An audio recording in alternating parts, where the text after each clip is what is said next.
আল্লাহ বলে এই জমিনে আমি ভয় দিয়ে, ক্ষুধা দিয়ে, জানমালের হানি দিয়ে, সম্পদ হানি দিয়ে তোমাদেরকে পরীক্ষা করব। এই পরীক্ষায় সফল হবে তারা, ধৈর্য ধারণ করেছে যারা।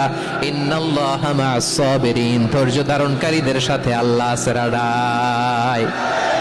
ধৈর্য ধরতে হবে। ধৈর্য এমন গাছ যে গাছের চারিদিকে কাটা, ফলটা বড় মিষ্টি। বিশ্বনবী বলেন আজাবান লি আমরিল মুমিন আন্না আমরাহু কুল্লাহু লাহু খাইর ওয়া লাইসা যালিকা ইল্লা লিল মুমিন ফাইন আসাবাতহু সাররাউ শাকারা ফাকানা খাইরাল্লাহ ওয়া ইন আসাবাতহু দাররাউ সাবারা ফাকানা খাইরাল্লাহ।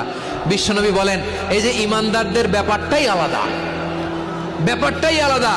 এটা ঈমানদার ছাড়া অন্য কেউ এই বরকত পায় না। কি বরকত?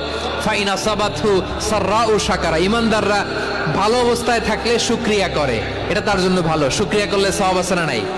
মুমিনরা বিপদে পড়লে ধৈর্য ধরে। আচ্ছা বলেন তো, ধৈর্য ধরলেও সওয়াব আছে না নাই? তাহলে সুখের সময় শুকর, দুঃখের সময় সবর, উইন উইন সিচুয়েশন।